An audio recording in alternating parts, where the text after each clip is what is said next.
A car rental agency has collected the following data on the demand for 5-seater vehicles over the past 50 days. एक car agency है जिसने demand के ऊपर data collect किया है, उसकी 5-सीटर व्हीकल्स हैं, तो लास्ट 50 डेज के हिसाब से उसने डिमांड के ऊपर कुछ डेटा कलेक्ट किया है. Daily demand 4, 5, 6, 7, 8 number of days. Last 50 days में से 4 डेज तक हमारी डिमांड 4 यूनिट्स की थी, 4 कार्स की. देन 10 डेज में the demand went up to 5 units.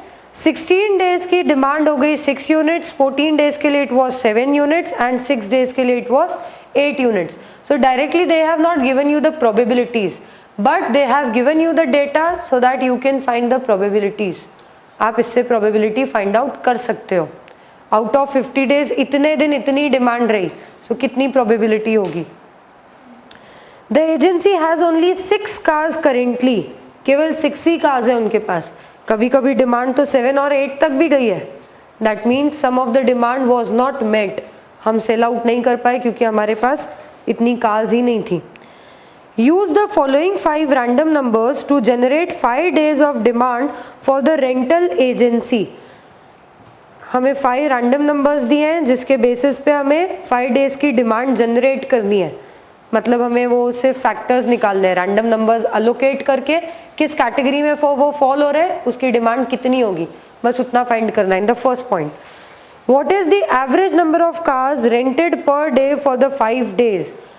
On an average हमने हर दिन कितनी कार्स रेंट आउट करी, दैट इज आस्क्ड. कितनी रेंट आउट करी, एवरेज डिमांड नहीं बोली है, average number of cars rented बोला है. जब डिमांड 7 या 8 कार्स की रही है, उस पीरियड में हम फुलफिल नहीं कर पाए पूरी डिमांड, क्योंकि हमारे पास 6 ही कार्स है रेंट आउट करने के लिए. ओके, तो whenever the demand will go higher than 6, हमारे लिए rented cars will be 6 only. Average, on an average कितनी हमने रेंट आउट करी है, that is then what we have to find out. How many rentals will be lost over the 5 days. 5 दिन में कितने rentals हमारे वी हैव लॉस्ट. कितनी cars की डिमांड थी बट हम रेंट पे नहीं दे पाए. So the first thing which we have to do is random number allocation table. जो पहला टेबल बनेगा हम उसको नाम देंगे रैंडम नंबर अलोकेशन टेबल.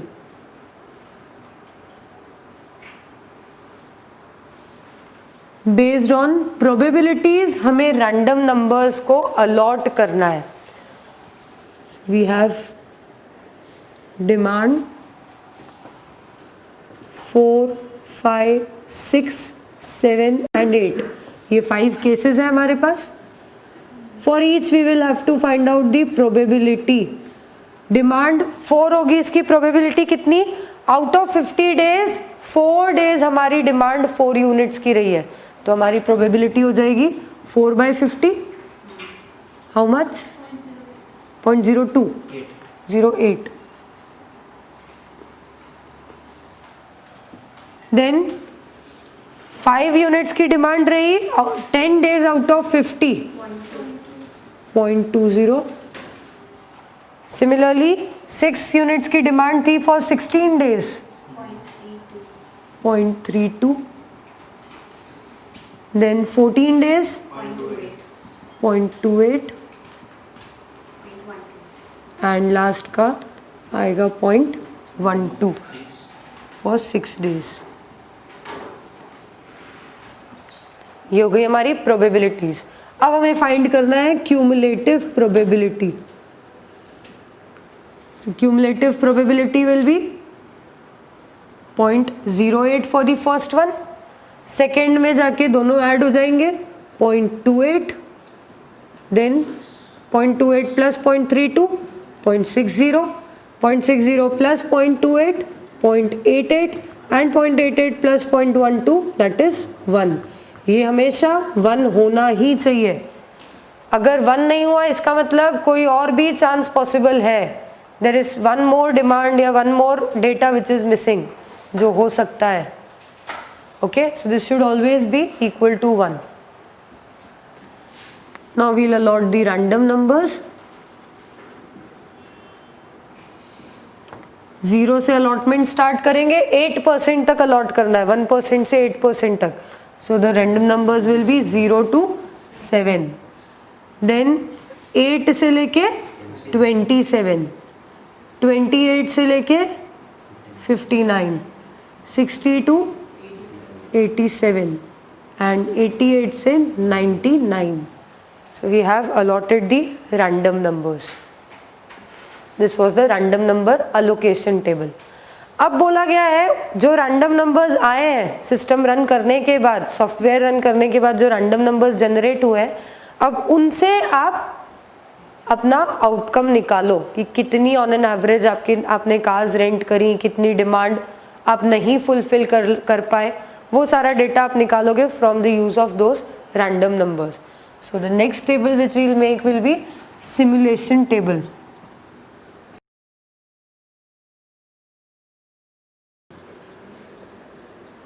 अब हम सिमुलेट कर रहे हैं. So we have been given random numbers, अलग अलग रैंडम नंबर्स हमें दिए हुए हैं. क्या क्या है?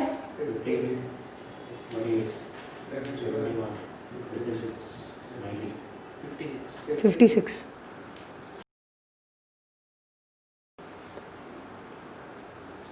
90, 90. These are the 5 random numbers which have been generated. In random numbers के basis पे हम demand allocate कर सकते हैं.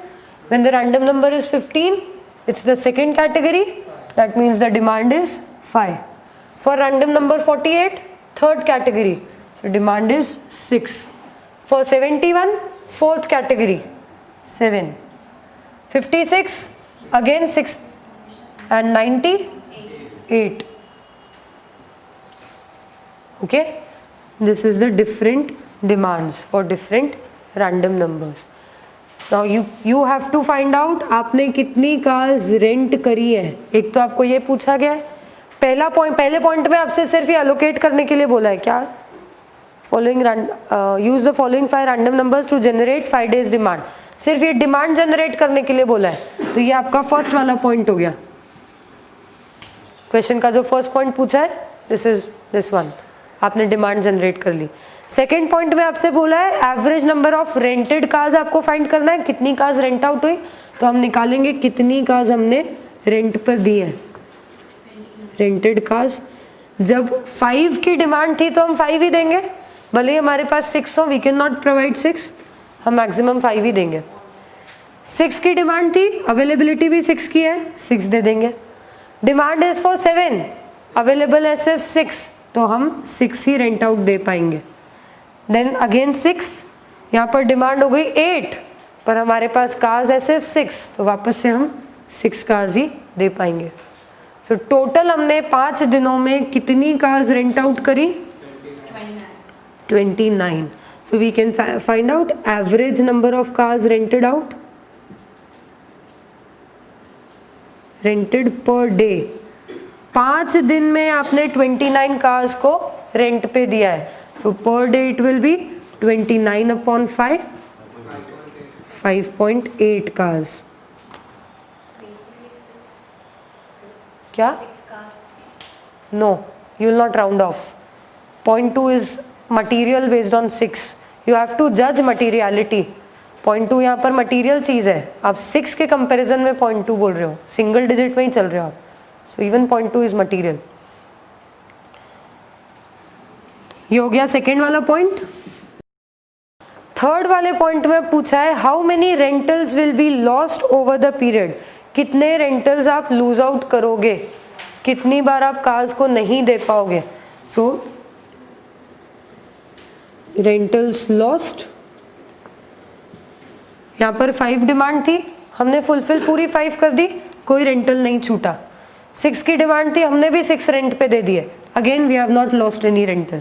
डिमांड वॉज 7 बट हम दे पाए केवल 6, तो हमने एक कार का रेंटल यहाँ पर छोड़ दिया.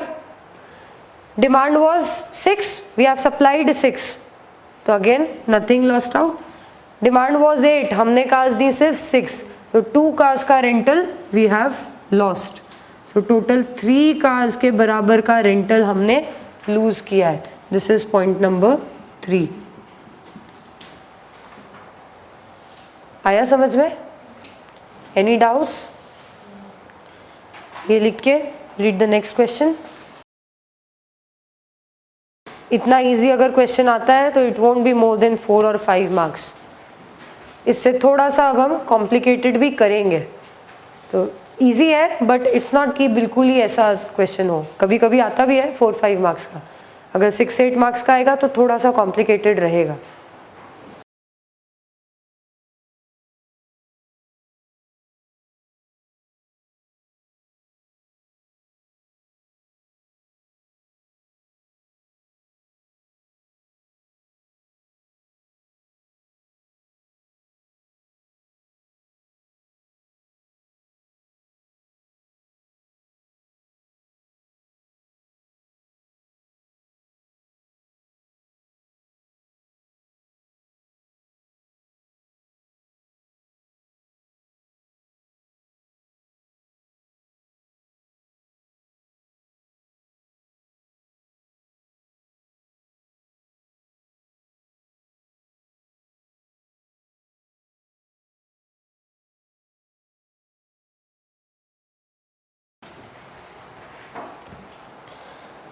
ABC Cooperative Bank receives and disburses different amount of cash in each month.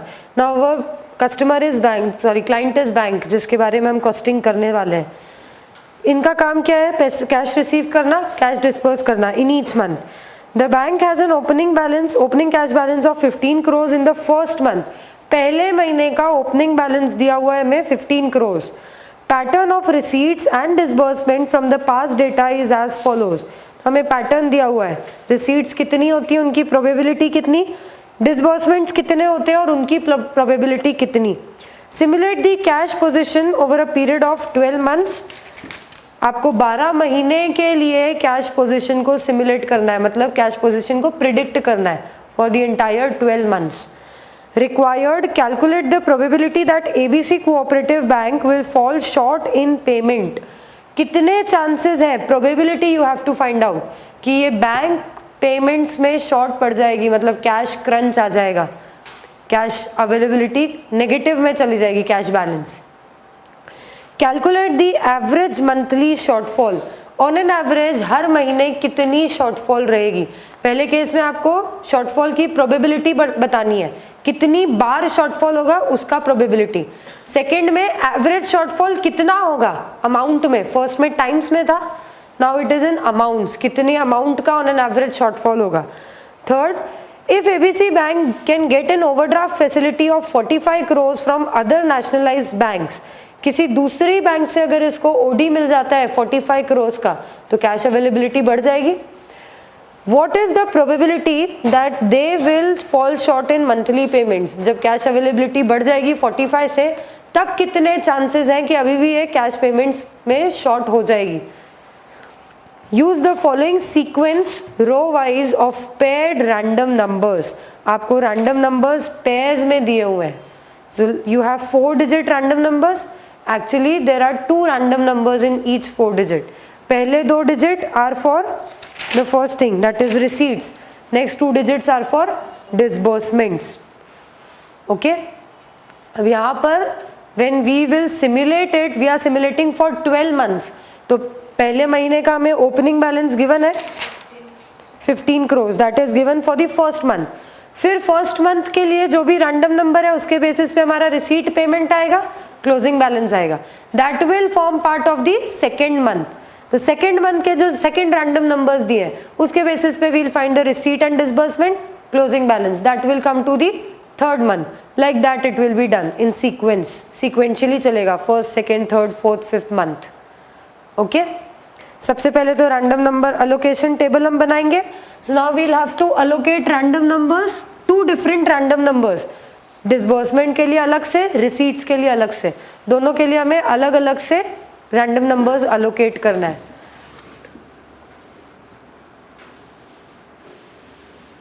Random numbers allocation table.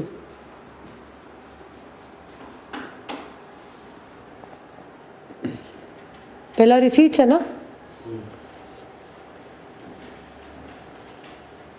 और receipts we'll have amount of receipt, then we'll have probability, cumulative probability and random numbers.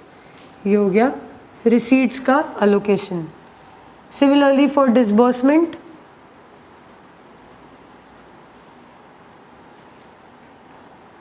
amount of disbursement, probability of disbursement, cumulative probability and random numbers. दोनों के लिए independently हम दो table बनाएंगे.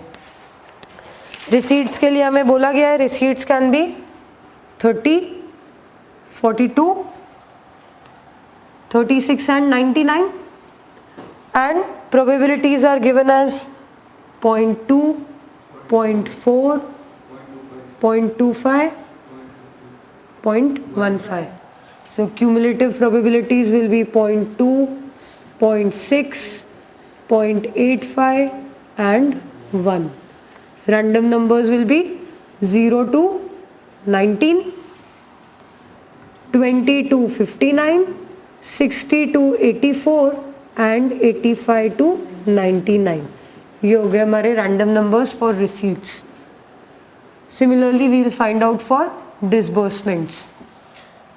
Disbursement के amounts क्या है? 33, 60, 39 and 57 and probabilities are 0.20, 0.40, 0.50. These are the probabilities. So cumulative probabilities will be 0.15, 0.35, 0.75 and 1. So random numbers allocate करेंगे 0 to 14, 15 to 34, 35 to 74 and 75 to 99. Okay, these will be the random numbers which we will allocate. अब second table हमें बनाना है for simulation. For 12 months.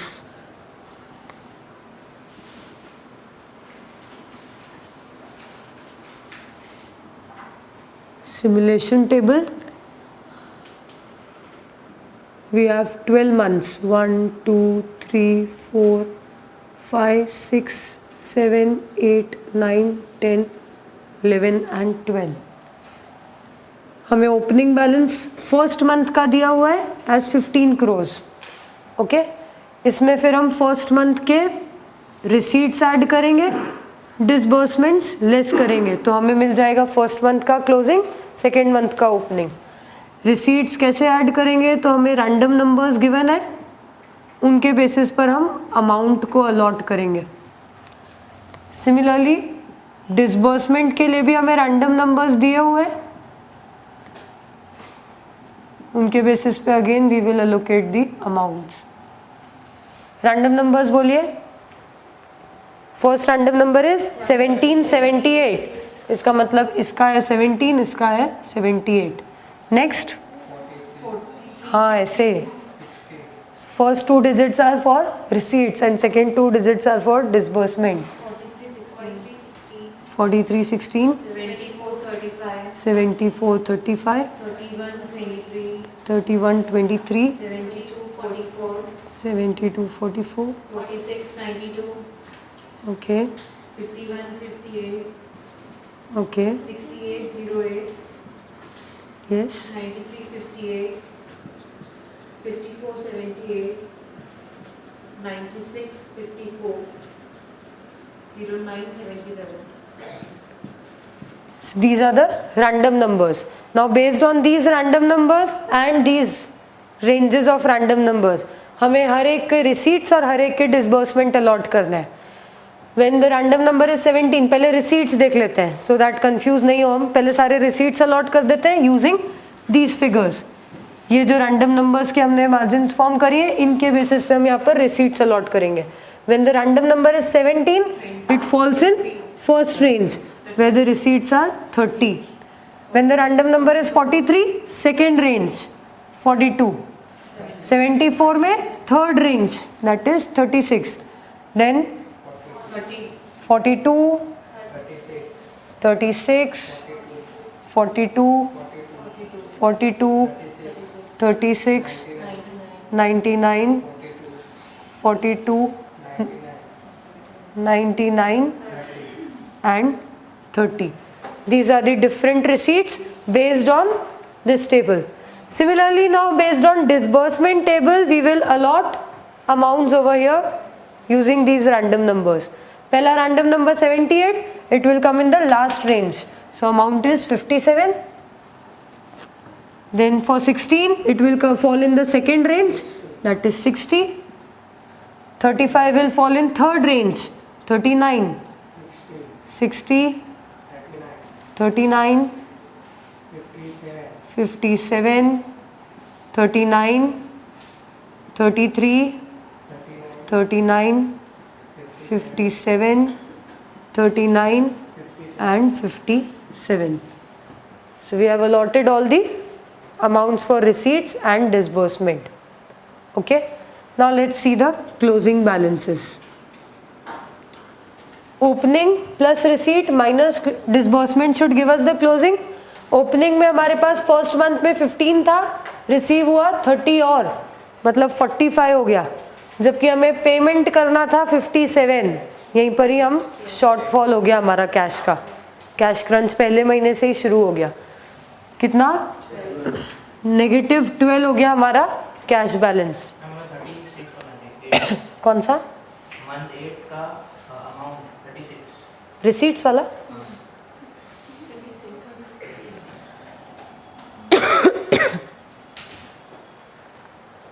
Closing balance जो first month का है वही second month का opening बनेगा, दैट इज -12. फिर रिसीव हुआ 40 तो 42, टोटल हो गया 30. हमें लेकिन पेमेंट करना पड़ रहा है 60 का, तो again we have a negative balance of 30. Then this will form again the opening -30 plus receipts 6 -39 -33. यही ओपनिंग हो जाएगा.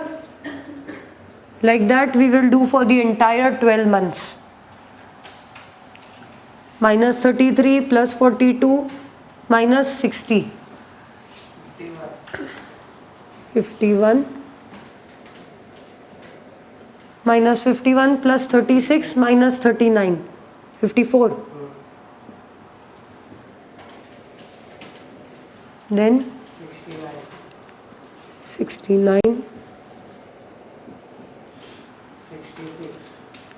66 63 3 negative.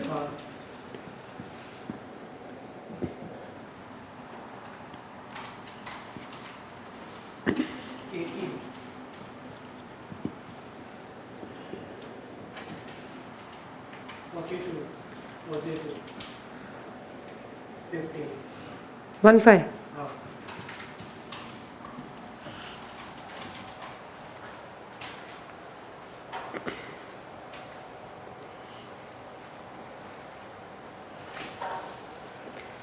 ये हो गया. So these are the closing balances of different months. Okay. अब क्वेश्चन में हमसे क्या पूछा है? हमसे पूछा है the probability that ABC will fall short in payment. जब जब भी नेगेटिव बैलेंसेस होंगे हम बोलेंगे it is falling short for payments. कितनी बार नेगेटिव बैलेंसेस आए? Out of 12 months 10 times we are having negative balances. तो हम बोल सकते हैं probability that ABC will fall short in payments out of 12 10 times हम short रहे हैं पेमेंट के लिए. So 10/12 will be our probability. 0.83. 0.83 is the probability. 0.83 कि हम पेमेंट्स के लिए हमारे पास कैश क्रंच रहेगा. सेकेंड पॉइंट में बोला है calculate the average monthly shortfall. On an average हमें हर महीने कितनी शॉर्टफॉल होती है. ऑन एन एवरेज हमें कितनी शॉर्टफॉल होगी. So you will have to find these totals. 10 महीने में आपके पास टोटल शॉर्टफॉल इतनी होती है, divided by 10 will be your average shortfall.